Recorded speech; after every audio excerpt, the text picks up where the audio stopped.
Hello दोस्तों, स्वागत है मेरे इस यूट्यूब चैनल पॉलीटेक्निकल क्लासेस पर। दोस्तों आज की इस वीडियो में हम पॉलीटेक्निक सेकंड सेमेस्टर इलेक्ट्रिकल या फिर इलेक्ट्रॉनिक्स या फिर अदर ब्रांच के जितने भी स्टूडेंट हैं उनका जो सब्जेक्ट है basic of mechanical and civil या फिर बेसिक ऑफ मैकेनिक्स के नाम से है, तो आज हम इसके इम्पॉर्टेंट चैप्टर जिसका नाम कंस्ट्रक्शन मटेरियल है यानी कि निर्माण पदार्थ, तो आज हम इसके ऑब्जेक्टिव टाइप क्वेश्चन के बारे में बात करेंगे। जैसा कि आपको पता है आपका जो एग्ज़ाम होने वाला है ऑनलाइन मोड में होगा, तो इसीलिए आपके लिए क्वेश्चन सीरीज करके हम आए हैं। तो देखिए इसके पहले का जो पार्ट 1 था वो हमने करा दिया है, तो यदि आपने अभी तक नहीं देखा है तो चैनल की प्लेलिस्ट में जाकर के देख लीजिए, और यदि आप चैनल पर नए हैं तो चैनल को सब्सक्राइब कर लें और बेल आइकन को प्रेस कर दें ताकि कोई भी वीडियो का जो नोटिफिकेशन हो आपसे छूटने ना पाए और अपने एग्ज़ाम की प्रिपरेशन को आप अच्छे से कर पाएँ।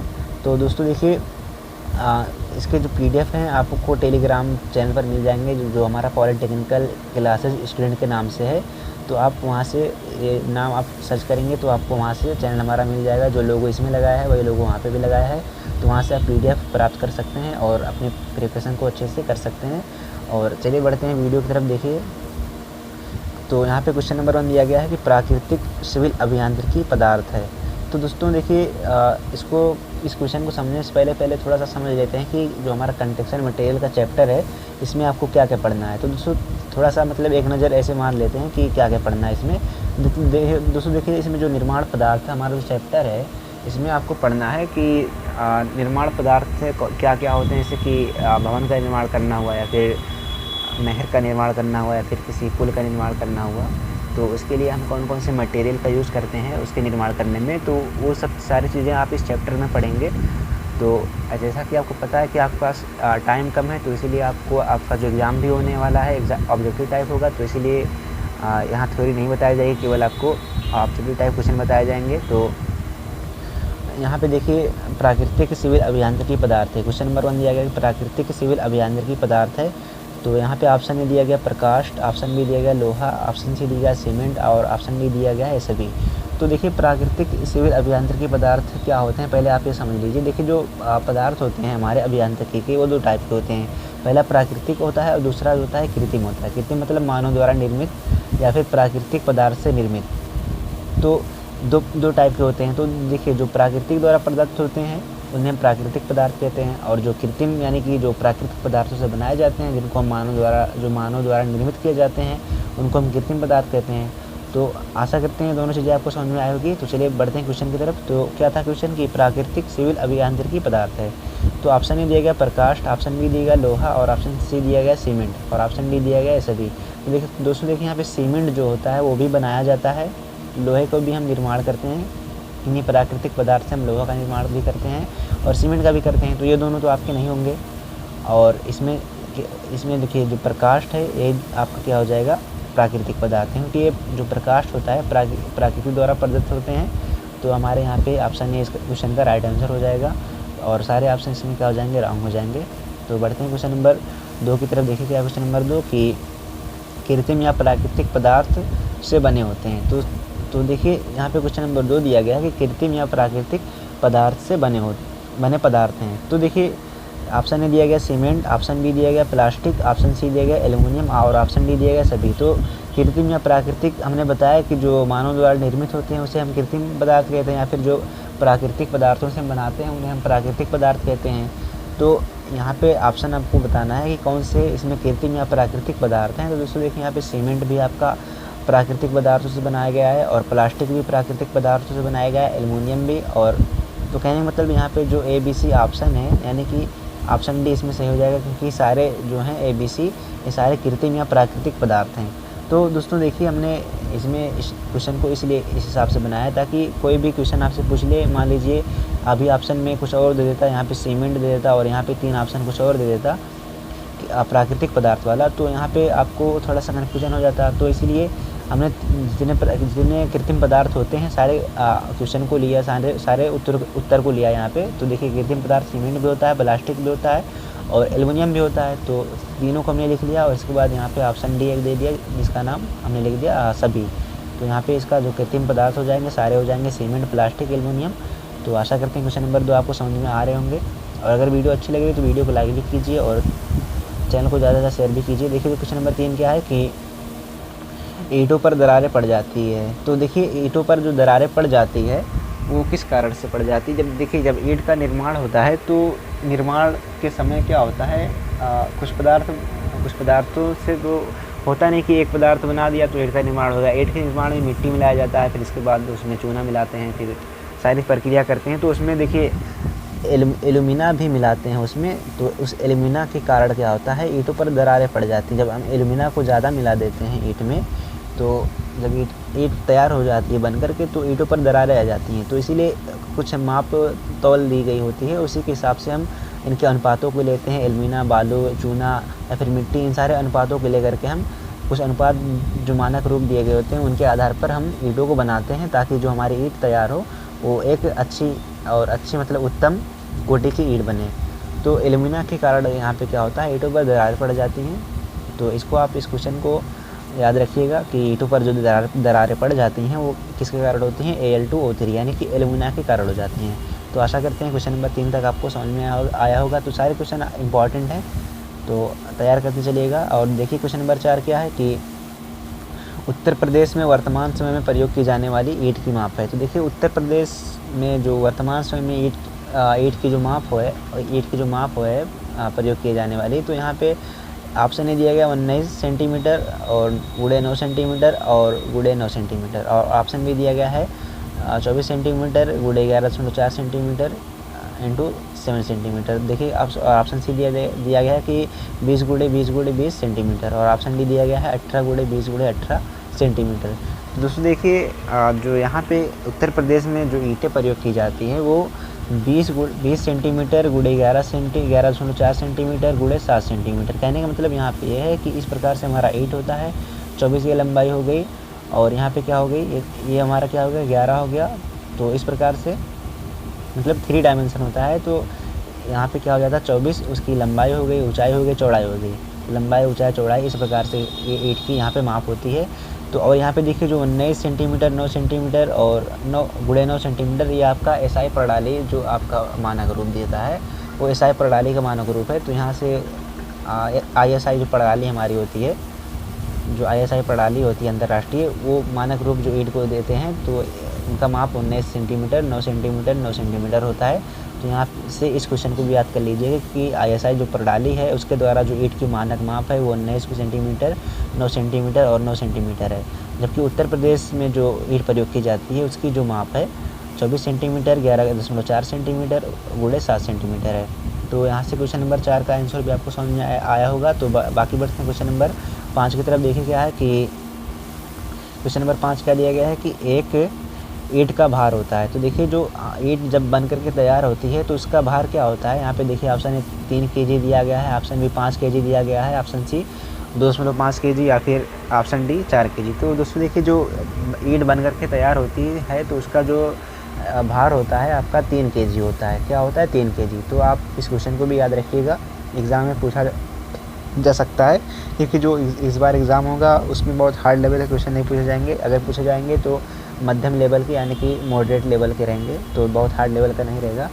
तो ये सारे क्वेश्चन आपके इम्पॉर्टेंट हैं, इनको याद रखिएगा। बाकी देखिए क्वेश्चन नंबर 6 क्या है कि प्रथम श्रेणी की ईंटें होती हैं। तो देखिए प्रथम श्रेणी की जो ईंटें होती हैं इसमें ऑप्शन दिए गए हैं कि 4 kg 2.5 kg या फिर ऑप्शन सी 2.75 kg से 3 kg तक, या फिर ऑप्शन डी 5 kg तक। देखिए जो प्रथम श्रेणी की ईंटें होती हैं जो कि अच्छी ईंटें होती हैं तो उनका जो भार होता है 2.75 kg से 3 kg तक लगभग होता है। मतलब 3 kg से ज़्यादा नहीं होता है। हमने आपको इसके पहले क्वेश्चन में बताया। यहाँ पे देखिए कि जो ईंट का भार होता है 3 kg ही होता है, इससे ज़्यादा नहीं होता है, इससे कम हो सकता है। जैसे कि यहाँ पे प्रथम श्रेणी की ईंट है तो इनका जो भार है 2.75 kg से 3 kg के बीच में लगभग है। तो इस प्रकार से क्वेश्चन नंबर 6 का आंसर ऑप्शन सी हो जाएगा। बाकी बढ़ते हैं क्वेश्चन नंबर 7 की तरफ। तो यहाँ पे देखिए क्वेश्चन नंबर 6 क्या है, 7 क्या है। तो यहाँ पे देखिए पग मिल द्वारा एक दिन लगभग कितने ईंटों के मिट्टी तैयार की जा सकती है। देखिए जो हमारी पग मिल होती है मतलब ईंट बनाने की एक प्रकार से विधि होती है। मतलब क्या कहते हैं, मिट्टी को जो है हम क्या करते हैं, अगर मशीन से नहीं बनाते हैं तो क्या करते हैं, हाथों द्वारा मिट्टी को बनाते हैं, मिट्टी को गूँथते हैं। तो एक मशीन आती है जो मिट्टी को गूँथती है अच्छे से, तो वो हमारी पग मिल वाली मशीन है, जिनको हम या तो किसी यंत्र के द्वारा चलाते हैं, इलेक्ट्रिक यंत्र के द्वारा, या फिर बैलगाड़ी जो बैल होते नहीं उनके द्वारा, पशुओं के द्वारा उसको चलाते हैं पग मिल को। तो वो क्या करते हैं, ईट मतलब जो होता है मिट्टी, उसको क्या करती है अच्छे से मिला देती है। तो पग मिल द्वारा एक दिन में लगभग कितने ईंटों के लिए मिट्टी तैयार की जाती है? तो यहाँ पे देखिए ऑप्शन है 15,000 ईंटें, ऑप्शन बी 2,000 ईंटें और ऑप्शन सी 10,000 ईंटें और ऑप्शन डी ननाबदीज। तो देखिए दोस्तों, पग मिल के द्वारा यदि हम एक दिन में मिट्टी तैयार करना चाहते हैं तो लगभग हम 15,000 ईंटों के लिए तैयार कर सकते हैं। तो यहाँ से ऑप्शन ए इसका राइट आंसर हो जाएगा। तो आप इस क्वेश्चन को याद कर लीजिएगा, इंपॉर्टेंट क्वेश्चन है। तो बढ़ते हैं क्वेश्चन नंबर 7 की तरफ। देखिए क्या है कि सांचे की आंतरिक माप होती है। तो देखिए दोस्तों, जो सांचा होता है यानी कि जो ईंट बनाने का सांचा होता है, सॉरी यहाँ पे लिखना था ईंट, यहाँ पे ईंट लिखना था, आप लिख लीजिएगा। तो देखिए जो ईंट बनाने का सांचा होता है उसकी जो आंतरिक माप होती है इस प्रकार से होता है।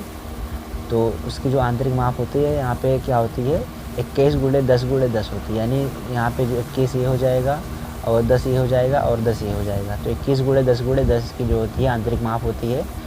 और यहाँ पे 10 गुणे 10 गुणे 10 नहीं होगी, और 19 गुणे 19 19 गुणे 9 गुणे 9 भी नहीं होगा, और ऑप्शन डी तो होगा ही नहीं। तो यहाँ पे क्या हो जाएगा, ऑप्शन सी हो जाएगा इस क्वेश्चन का राइट आंसर।